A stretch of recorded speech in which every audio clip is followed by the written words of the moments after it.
פרח לתובנה, היום אנחנו מתכבדים, אני מתכבדת לארח אצלי את נעמה, המהממת שלי. חיים שלי. אני לא רוצה להציג אותך, אני רוצה שדווקא תפתחי בהרצאה שלך מי את ומה את. כן, אני רוצה שתקריאי לנו את החלק הראשון מתוך ההרצאה שלך, כדי שכל הצופים והמאזינים שלנו יבינו מי את, ואז רק נתחיל לדבר. יאללה, אני אקריא. כן. נתחיל מזה.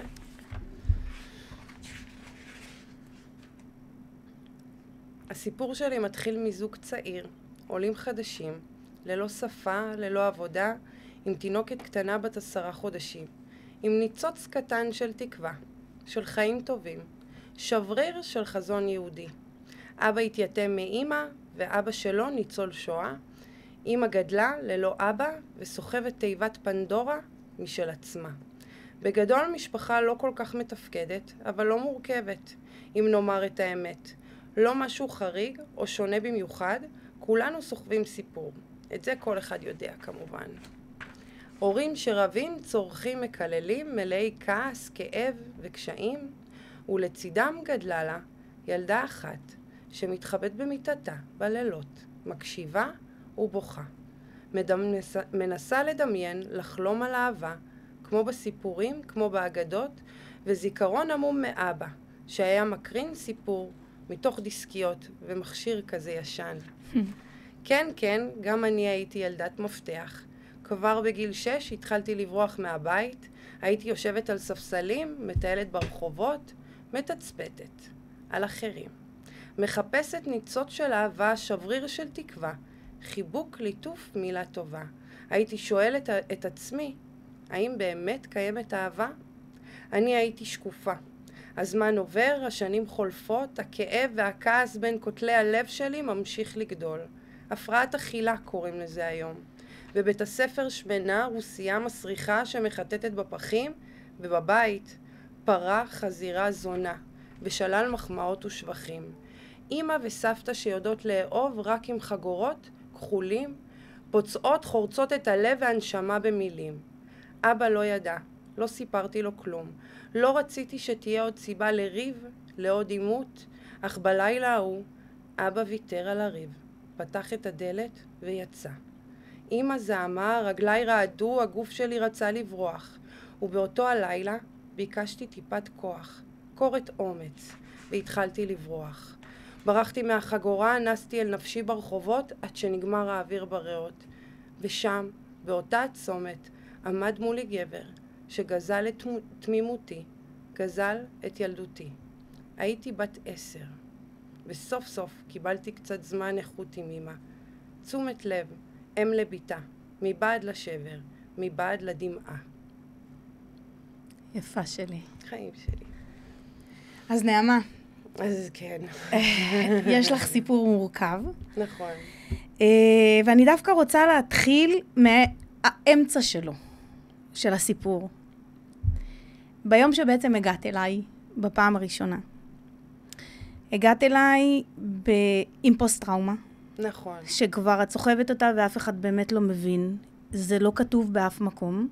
כי כשקיבלתי את המסמכים... זה כתוב ולא כן, כתוב. בדיוק.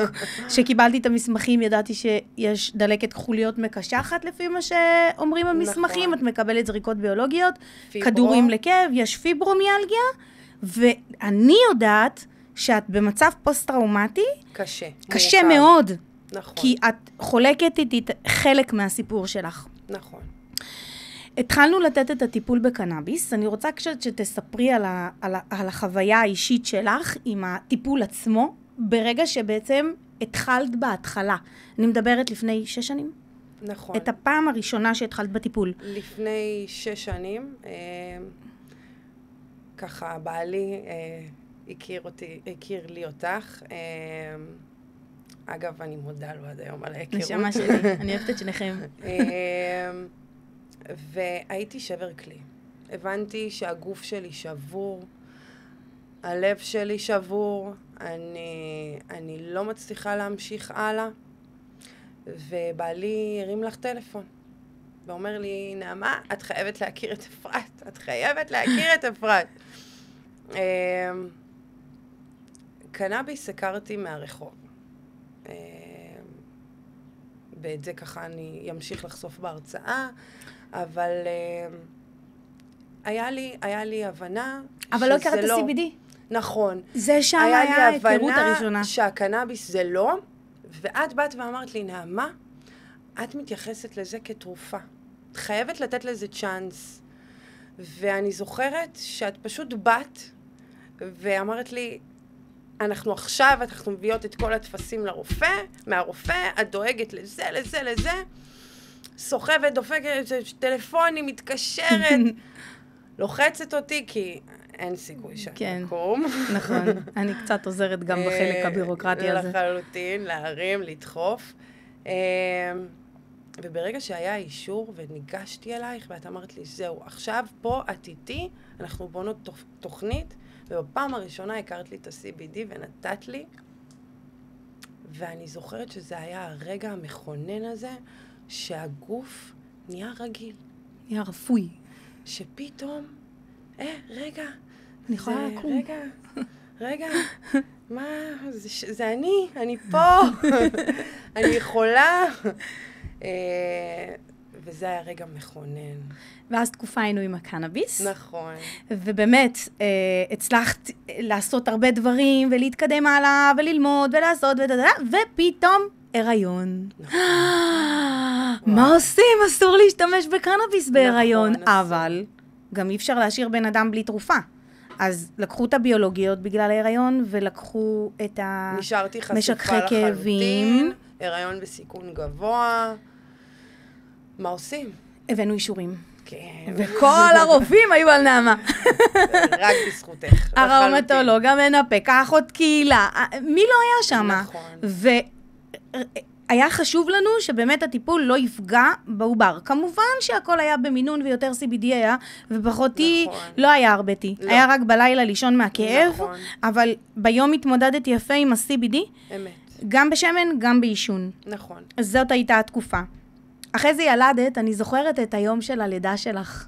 זה היה כזה מרגש, ואני מתקשרת לאחות, נעמה ילדה! זה קרה! ילדה! מה? ילדה! הכל בסדר. אני צריכה לדעת מה קורה עם התינוק, מה עם זה, מה עם זה, מה עם זה. האחות מאוד אחראית, הייתה מתקשרת אלייך הרבה לדבר איתך.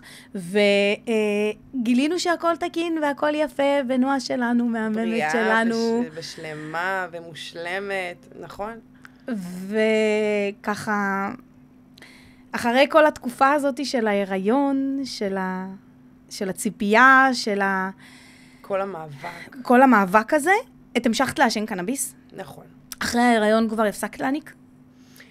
כן, אני הענקתי עוד איזה כזה חודש וחצי, חודשיים, כזה נתתי לעצמי, ואז כבר פרשתי, כן. ואז כבר התחלתי עם הטיפול בצורה אחרת, ונכנסו הביולוגיות חזרה. חזרה לתמונה, נכון. יופי. ואז אני פוגשת אותך שוב, בסיטואציה מאוד מורכבת. וואו. אני פוגשת אותך שוב, שאני לא יודעת להכיל את הסיטואציה. אני שומעת מלא סיפורים. סיפורים קשים, מנסו, אבל הסיפור הזה פירק אותי. כי הילדה הזאת היא שלנו. היא הילדה שלנו. אנחנו היינו, היא נס, בדיוק דיברנו על זה קודם, על הנס. אבל כן, היא הילדה שלנו, ולצערנו, היא הייתה חלק גן הזוועות של אילנה קובר. כן. ואת מפסיקה לעשן קנאביס. אני הפסקתי, ואני פשוט, ואז זה נפל, ואז זה קרה. אני זוכרת שהרמנו לך טלפון, קובי הרים לך טלפון, ואמר לך, נעמה, תעשי משהו, נעמה שבורה. היא לא יכולה, תצילי, תשתי, אני זוכרת. אני לא הצלחתי... אני מצמרמורות רק לחשוב על זה, מה שעברנו. לא הצלחתי להתרומם. אני לא... זה מעטפת, כי בעצם אתה בטראומה רגשית, מאוד מאוד קשה, בלי קשר לכלום. אתה סוחב טראומות אחרות, שמתפרצות גם, והגוף חולה, הגוף שבור, כל מאמץ שהשקעת עד לאותו רגע, בטל ומבוטל. כי את עכשיו צריכה להתמודד לא רק עם הילדה שאת, אלא עם גם הבת שלך. זהו, ויש אתה בבור שחור, ויש פה ילדה קטנה, שהיא מבקשת שיצילו אותה. התנהגותית, אפילו לא במילים, כי היא בת 1.4 שנה. מעליה. והיא עדיין לא מדברת, רק מילים בסיסיות. ואתה מבין שהיא צורחת, ואתה מבין שהיא לא אוכלת תקין, והיא מפחדת מכל מיני דברים, ואתה פתאום רואה את הטראומה בילד שלך. שבזמן שאת בעצמך מטפלת בהרבה ילדים. בדיוק. 7 שנים את ניהלת צהרון. הייתי בעצם בעלת צהרון, 7 שנים, הצהרון של דודה נעמה. הגעתי לזה מתוך מקום שבאמת אין לי כבר אמונה במבוגרים, בעולם המבוגרים, והיחידים שנשאר בהם תום ורוך ואמת. תמיד הייתי אומרת להורים, אתם חייבים להבין, הם פלסטלינה, מה שנקרין להם, זה מה שהם יוציאו. כל קושי צריך להתבונן למה הקושי הזה, מה קשה, מה כואב, מה לא תקין בעולמו של הילד, בשביל שנוכל להעצים אותו ולהרים אותו. אצלי כולם היו יהלומים, באמת מכל הלב. יודעת. אבל בו זמנית, גם הבת שלי הייתה אצל קולגה. אני דווקא לא רוצה להיכנס לתוך הסיפור ולדברים הקשים, כי גם קשה להכיל. נכון. וגם קשה רק... זה... אני רוצה דווקא לקחת אותך לסיפור, שאיפה הקנאביס נכנס, כי היה תקופה של הפסקה, את לא הסכמת גם לעשן קנאביס, קובי בא אליי בלחץ, מה אני עושה עם אשתי, מה אני נותן לה, מה אני יודע, אני לא יודע מה לעשות, אני לא יודע, היא לא היא, זה לא היא, היא לא היא, מסתובב לי בבית צל, יש לי בבית גופה, יש לי בבית מישהו לא מתפקד, יש לי בבית, אני לא יודע איך להכיל, תעזרי לי. קודם כל, אני נקראתי, כי קובי באמת בן אדם מאוד יקר לי באופן אישי. ואז דיברנו, את שיתפת אותי, הקשבתי לך, ולא הסכמת לקחת את הקנאביס. את לא הסכמת לקבל עוד טיפול. אמרתי, אוקיי, בוא נעזוב, נניח לה. ואחרי תקופה, חזרנו. נכון. אחרי ההפסקה, במצב הכי שבור שהיית, והתחלת לעשן אותו שוב, ולצרוך אותו בצורה נכונה, עם כל הטראומות, וכל המסע, וכל מה שסחבת בתוך התיק הענק הזה, שאני לא חושבת שקונטיינר יכול לסחוב, צריך באמת. עדיין, אני רוצה שתספרי לי מהנקודה הזאת, איך הקנאביס הצליח שוב בפעם השלישית בחיים שלנו, נכון. להיכנס באמת ולעשות טוב. כשאתה נמצא בתוך הבור השחור הזה, בתוך החושך הזה, אתה נמצא בו, וכל אחד לוקח לו את הזמן שלו להיות בתוך הכאב ובתוך האפלה הזאת. משהו בתוך האפלה הזאת, אתה מגיע בסוף לנקודה הזאת שאתה צריך לבחור. או שאני משנה את התרגיל בשביל למצוא תוצאה אחרת, מתאימה, או שאני נשאר עם אותו התרגיל ואותה התוצאה. זאת אומרת שכואב לי, קשה לי, לא בא לי על אף אחד, לא בא לי על כלום. אני כועסת, אני זועמת, אני הכל. אין בעיה. אני יכולה לבחור להישאר במקום הזה, ולהיות בו, לשעוד בו. וזה נכון גם לפרק זמן מסוים לשעוד בו. אני לא אומרת ההפך, אנחנו אמורים להתמודד עם הכאב. חייב להתמודד עם הכאב, חייב, זה ברור. חלק מהתהליך. אבל משהו בעיבוד של התהליך, בתהליך עצמו אתה מבין שאתה מגיע לנקודת הבחירה, האם להישאר ולהמשיך כל יום, עוד יום ועוד יום ככזה, או לנסות כל דבר אחר שיש באפשרותי לשנות. ולנסות תוצאה אחרת. לא משנה איזה תוצאה תהיה. אם התוצאה היא טובה, מה טוב ומה נעים. אם התוצאה לא מתאימה, אני עוד פעם ישנה את התרגיל. אני עוד הפעם יתחיל שוב ושוב מההתחלה. מההתחלה. התחלת עם הקנאביס? ההבנה שהקנאביס פשוט מרגיע לך את המקום הזה של זה אתה עכשיו, מחשבות. זה הגוף, זה להרגיע, להוריד את מפלס הכאב, הכעס, ולהתנתק רגע.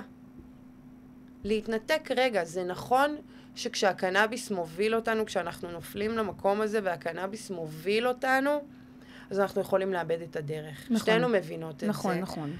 חווינו את זה גם, אבל בשנייה, שכמו שאנחנו שומרים על סדר יום רגיל, כמו לשטוף פנים, לצחצח שיניים, לגשת לשירותים, ויש לך סדר יום ברור, גם כתרופה, נכון. החיים נראים אחרת. נכון. זה בסדר להניח רגע את הכאב בצד. זה בסדר ליהנות ממי שאתה, לבנות גבולות גזרה חדשים. להבין, ללמוד את הכאב ואת הכעס. לצמוח ממנו. זה בדיוק מהמקום הזה שאנחנו לוקחים אחריות גם על הכעס וגם על הכאב. נכון. ולצמוח משם. לצמוח כי בעצם משם. משם את הוצאת את ההרצאה שלך. נכון, נכון. המרתקת. החושך, הרבה פעמים, ואני מאמינה שכמעט תמיד, החושך, הכאב, הכעס, בסופו של יום, בזכותו, אם רגע ניתן לו מקום, זכות, שנייה, לרגע, להתאבות בתוך הדבר הזה, להיות מודעים לו רגע, אתה מבין שאתה רק זורח. זה המפתח לזריחה. נכון, נכון. דווקא בזכות החושך אנחנו מעריכים את האור הרי. את, בגלל שאת מורכבת מכמה דברים, נכון. אז את יכולה להגיד איך הוא בא לידי ביטוי דווקא על הפוסט-טראומה, איך הוא בא לידי ביטוי על הכאב. עכשיו בכנסת ככה זוממים עלינו מזימות להוריד את הדוויה של ה-PTSD לגמרי, ולא לתת למטופלים עם הפוסט-טראומה קנאביס, כי הם טוענים שזה לא טוב. לא נכנסתי יותר מדי לתוך הוועדות, כי זה סתם מעצבן אותי, כי אני פשוט יודעת, אני השטח, ואני רואה את המטופלים. אני לא הייתי חוזרת לעצמי בלי. אני לא הייתי יוצאת מתוך הבור הזה, אם לא הייתי מרשה לעצמי להיות רגע בעולם אחר.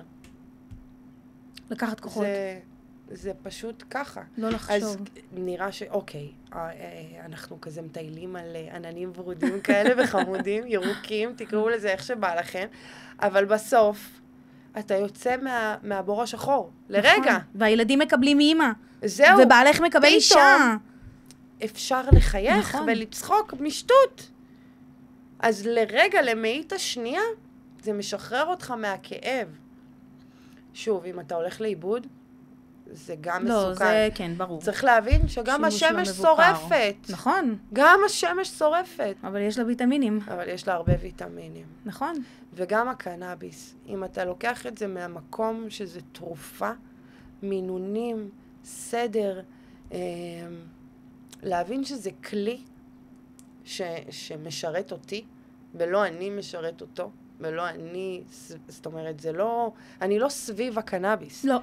אני לא סביבו. לא, את גם עשית הפסקות. נכון. היו הפסקות. זה המהות. המהות הזאת היא של אתה כאדם מבין ומודע מתי אני צריך הפסקה, מתי אני כועס, מתי אני שמח, מתי קשה לי, וזה בסדר לעצור, ומתי אני מגזים. אני חושבת שדווקא בגבולות גזרה האלה מתבלבלים. נכון, זה נכון. דווקא שם. זה נכון, זה נכון. לוקח זמן לבנות את הגבולות האלה. וגם לוקח זמן להבין את מהות התרופה, ואיך היא באה לידי ביטוי על הגוף שלי. כל תרופה, את אמרת לי את זה, כל סוג מתאים לגוף אחר, נכון. בצורה אחרת. נכון. וצריך פשוט להתנסות ולנסות, וזה רק חיזק לי את הבחירה של לנסות עוד פעם שוב ולנסות. ושוב. אז רגע, אז זה אולי יעשה לי יותר טוב עם זה, גם אולי בטיפולים, זה... בכל הטיפולים. יש, בתור פוסט-טראומטיות, עברנו טיפולים מכל הסוגים. נכון. אין נכון ולא נכון. כל טיפול נתן את הכלי שלו. גם מתאים לכל אדם בצורה אחרת, בדיוק. כי זה אינדיבידואלי. כל פעם זה ממש אינדיבידואלי פר בן אדם, פר חיבור. פר תקופה. נכון, אנחנו משתנים, נכון. הראש שלנו משתנה, הבנות שלנו משתנות כל הזמן. נכון. אז זה בסדר, אני שומעת הרבה אנשים מדברים על, לא, הטיפול הזה הוא כזה, והטיפול הזה הוא כזה, אין נכון או לא נכון, הכל טוב. למי, מתי, באיזה תקופה, זה כבר משהו שצריך לבדוק ולנסות, העיקר זה לנסות, לבחור. נכון. איך היום את מתפקדת? אז היום אני עם זריקות. הביולוגיות, חזרנו אליהם אחרי הריון בעצם. אבל אני בלי משככי כאבים. ברוך השם. שזה וואו. ברוך השם. זוכרת, הייתי ממש לפני הקנאביס. פרקוסטי, מה לא? טרמדקס באופן קבוע, פרקוסטים, אני לא יודעת איך תפקדתי, אמיתי. אמיתי זה הרבה יותר גרוע. אז היום את בעצם רק עם הזריקות הביולוגיות בגלל דלקת חוליות מקשחת שהיא חייבת את הביולוגיות, אבל מלבד... כי אחרת המחלה חוזרת. כן, זה ברור, זה ברור. אבל מלבד זה, אין לך שום משככי כאבים, אין לך שום כדורים פסיכיאטריים. קנאביס רק ללילה, לא. רק ללילה. וביום CBD, להתמודד עם הכאב. נכון. וגם למדתי מתי אני מרגישה שאני צריכה. לא מתוך, יאללה, מדליקים סיגריה ובא לי עוד אחת. לא, את מערבבת את הקנאביס עם ניקוטין או מעשנת אותו נקי? לפעמים. אני אגיד לך מה, נקי קשה לי קצת, אמיתי הוא קצת חונק אותי, אבל זה בדיוק המקום הזה של כל אחד מה מתאים לו. כן, מה מתאים לו ואיך... ולזרום עם זה לאט לאט. יש מה נכון, ויש את העובדה שאנחנו מנסים להגיע לשם. לא, שאלתי את זה בגלל שאת יודעת, איתך דווקא כל כך הרבה הפסקות היו, כאילו, נכון. פה ועוד חודשיים פה ורגע. אני אגיד לך למה זה, מה הניע אותי. המקום הזה, שאני לא מוכנה להיות תלותית במשהו. כן. שזה לא, אין מצב שאני תלויה בזה. זה משהו שהניע אותי מילדות, אז גם בקנאביס, בשנייה שאני מרגישה שאני תלויה בזה, ואני צריכה את זה, אז זה המקום שאני מבינה, די, בואי תעשי הפסקה. מהמם. בואי תני לזה לנוח, כי שום דבר, זה לא שולט בי. אין מצב שמשהו ישלוט בי, אלא אני שולטת בזה. השליטה בידיים שלי, בשביל להחזיק את השליטה בידיים, אני צריך לדרוש אותה ולקחת אותה. היא לא תבוא לבד. שימוש נכון. כן. שימוש נכון בתרופה כתרופה. כן, ממש ככה. ובשנייה שאתה חורג, לדעת לשים סטופ לעצמך. זה מודעות עצמית, זה הרבה עבודה. הרבה עבודה. הרבה. מתי נולד הרעיון דווקא להרצות ולצאת עם כל הסיפור החוצה ובלי חשבון ובלי גבולות, ובעצם מהמקום שאנשים מפחדים, את יודעת לקום ולהתמודד ולהגיד, אני ככה וככה ואני לא מתביישת כי זה משהו שלא קשור אליי, זה משהו שנכפה עליי, או סיטואציה שקרה לא באחריותי בעצם. זו שאלה מהממת. נועה הפגישה אותי מול עצמי. אני הבנתי שהיא חוותה כל כך הרבה, ראיתי את הסרטונים שזה היה אחד הדברים המזעזעים, אבל הבנתי שאני מחפשת עזרה והיא צריכה עזרה ואף אחד לא יכול לעזור, כי אין טיפולים עד גיל 3. ועכשיו היא הייתה בת 1.4 שנה כשהיא יצאה מהגן, וזה אומר מבחינתי ש1.5 שנה לילדה אין שום טיפול, ורק אני יכולה לעזור לה. רק אני כאימא, ואין אף גורם מקצועי שיכול לתת יד, לפחות לא בעירנו הקטנה. הידרותרפיה זה מגיל 3, רכיבה על סוסים זה מגיל 3. הטיפולים הרגשיים בעצם, ציליים דולפינים. כן, אין מה לעשות. וזה הושיב אותי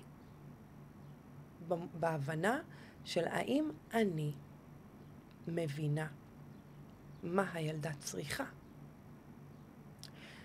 זה החזיר אותי לשאלה של מה אני הייתי צריכה בגיל 10. ונתתי לה בדיוק את מה שחשבתי שאני רציתי. משם התחלנו לצמוח ביחד. להגיד לך מה עשינו? אז הלכנו לים ושיחקנו בחול, כמו ילדות קטנות, וחפרנו בור ובנינו טירה, ופארקים ובריכה, ובאמת צבירת חוויות. צבירת חוויות מתוך חוויות תיקון, מתקנות. חוויות מתקנות מתוך אהבה, נאלצתי לסגור את הצהרון. אין אפס, זה היה כואב.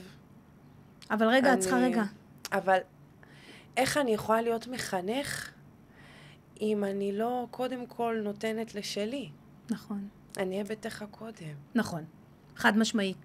אני חייבת, מתוך דוגמה אישית. אני חושבת שמתוך המקום הזה, כי בגלל ההיכרות שלי איתך רבת השנים, אני חושבת שאני היום כאילו רואה אדם אחר.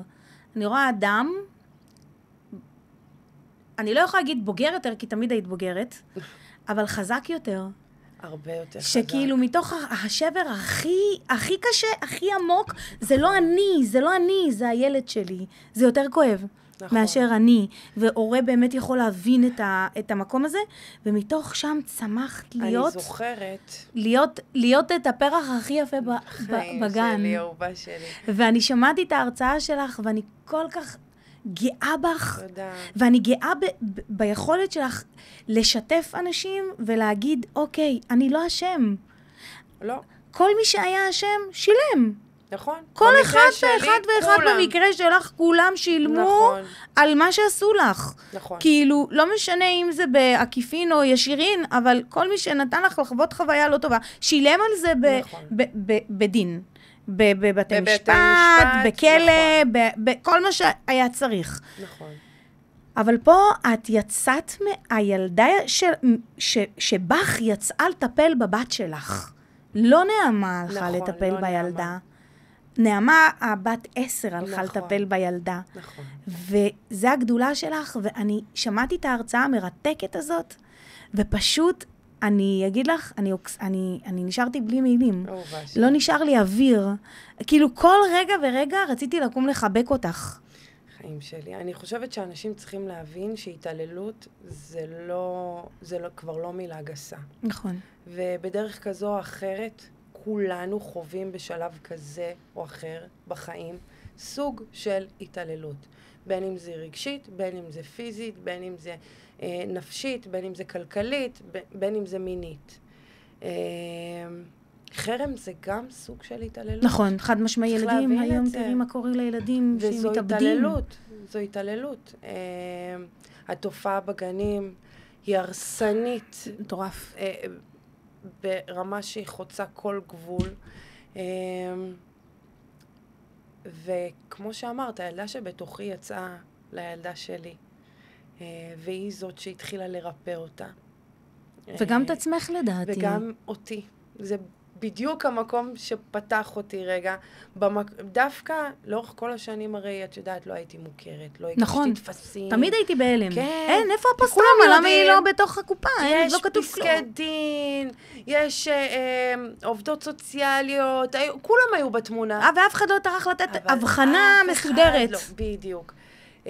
ודווקא ברגע שאני בחרתי להכיר בה, בילדה הזאת, ולגשת ולהגיש. את זוכרת, את שלחת אותי לעורך דין לפני שנים. שנים, למימוש זכויות. למימוש זכויות. היום אנחנו עושים את זה. היום אנחנו עושים את זה. נכון, ולא הלכתי. זה קטע זה. ולא עשיתי. ודווקא אחרי נועה, שאמרתי, אני צריכה זמן, אני צריכה את עצמי, אני צריכה את הילדה שלי, אני מכירה בה, אני מכירה בדבר הזה שקרה, וכמו שאני אומרת בהרצאה, נועה לשלי, דור רביעי, להתעללות לצערי. אני עברתי כל מיני סוגים, אני אומרת גוונים של התעללות, טעמתי אותם,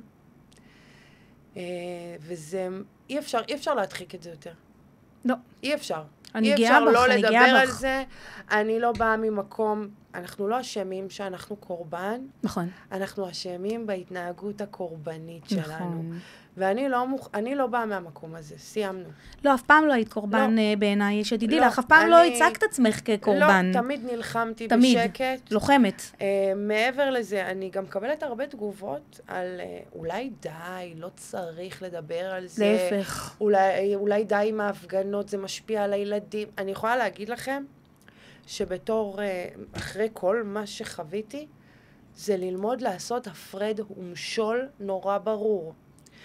בתוך הבית, אני אימא, לילדים שלי, לנועה, ומתעסקת אך ורק בה, ואך ורק בחוויות מרימות, אוהבות, זאת אומרת, רק מתוך מקום של ריפוי ושמחה. מאידך, זה לא אומר, וסור מרע, עשה טוב, בקש שלום. אבל מה עם רודפהו? ורודפהו. מה עם רודפהו? אנחנו לא רודפים. נכון. מה עם רודפהו? מה נסגר? חייב לרדוף את הצדק. זאת הבעיה שלי בעולם. פעם אמרו לי צדק זה רק כוכב, אמרתי זה לא נכון, צדק הוא דרך חיים. זה דרך חיים. לדעתי צדק זה דרך חיים. אז אם אני חושבת ומאמינה, אמיתי, שאנחנו הרוב. ואם אנחנו הרוב, צריך לדרוש את הצדק. נכון. והמוסר. נכון. הגיע הזמן צדק ומוסר. שהמדינה תהיה מדינה יותר מחוקקת חוקים בכל הנושאים האלה. דיברנו על זה לפני הפודקאסט, שבאמת, על העניין של החוק. החוק, עם כל הכבוד, קורבנות נשארים ללא קורת גג, ללא עזרה. ועבריינים מקבלים מעטפת. מעטפת. זה חוצה גבולות. גם אילנה קובר, באמת, היא הודתה, היא נענשה, קיבלה 10.5 שנות מאסר, אבל היא עדיין לא נכנסה לכלא. כל דבר בזמן שלו. ובעזרת השם, זאת אומרת, אנחנו בתרבות שאנחנו שומרים על העבריין, ונותנים לו, אם זה לימודים, אם זה מעצר בית הגנתי. לא, בואי תראי את הנוח'בות. בדיוק, כן, נכון. אבל מצד שני, אנחנו הקורבנות, וזה לא משנה איזה. אני לא מדברת רק על ילדים, או רק על תקיפות מיניות. אני מדברת בהכל, גם קשישים, גם בעלי מוגבלויות, חוסים, כולם. יקירה שלי, בסופו של דבר, אנחנו צריכים לדרוש טיפול, אנחנו צריכים לחפש אותו, לשלם עליו כספים. זה לא משנה, גם במצב רפואי. כמה פעמים דיברנו על זה? כן. אם אתה לא הולך, אם אתה לא דורש, אם את לא משגעת אותנו עם המיצוי זכויות. בתחום הקנאביס, לך תביא לי מסמך, לך תביא לי זה, לך לפה. אז אף אחד, אתה נשאר לבד, באבדון, אם אתה לא הולך לדרוש. נכון. גם את הצדק. נראה לי שקצת התבלבלנו בסדר. נראה לי שהקורבן צריך להיות בהגנה. נכון. תחת חוק, נכון. תחת ככה שיקום, מערך שיקום, ולא העבריין. ויש, את יודעת, אנשים שהם מצחיקים. מה זה כמו מצחיקים? שראינו את האונס הזה. של המטפל, הפסיכולוג. פסיכולוג. מה זה? כן, לאנוס ילדה בת 12. בתוך חדר הטיפולים, כפסיכולוג קליני, ולקבל 2 בכלא? זה הזיה. זה הזיה, הוא רצח אותה. כן. כי מבחינתי, עונש שווה רצח. כי הוא רצח את הבן אדם, רצחת את הזהות שלו. נכון. הפכת אותו להיות אדם אחר, שינית לו את המסלול. אבל האנישה במדינת ישראל היא אנישה מקלה. זה צחוק, בדיחה. היא בדיחה. זה בדיחה. ואני חושבת שמערכת המשפט צריכה ככה להתעורר. לעשות שינוי מערכתי. זה לא יכול להיות שאנחנו רודפים חוקים לצורך הגנה, כמו אלונה דניאל, כמו שירה איסקוב. לא יכול להיות שראש מטה המאבק למען הילדים, למען חסרי הישע, ירדוף הורים ויחפש חתימות. בשביל מה? בשביל להגן על הילדים שלנו? ומאידך, העבריינים, יש לנו הזדמנות שנייה, מערך שיקום, חשיבה סביב גיל, סביב מצב בריאותי, עבר ניתוח, לא עבר ניתוח, כן יכול להכיל, לא יכול... זה לא רלוונטי.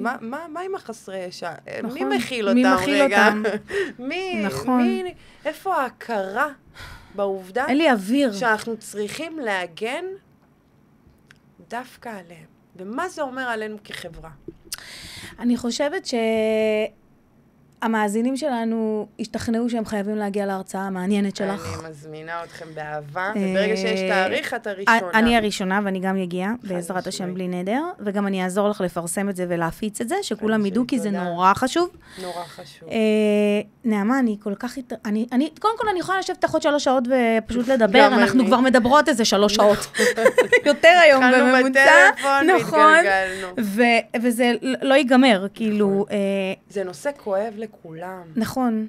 זה נקודה רגישה. וכולם כזה מפחדים לדבר על זה, אבל צריך, ויש חיים ורודים. אפשר לקום מהשבר, מבעד לדמעה, ולחבק, ולאהוב את זה, ולחיות עם זה, ורק לצמוח ולזרוח. נכון. אני לא אגיד ביי למאזינים ויסגור את הפודקאסט, אני אקום לחבק אותך, כי באמת, וואי, נעמה, אני גאה בך ברמות שאני אפילו לא יודעת איך לתאר ולהסביר אותם. אז תודה שהתארחת אצלי כאן היום, ואני רוצה לקום לחבק אותך. גם אני. דוקה שלי. חיים שלי.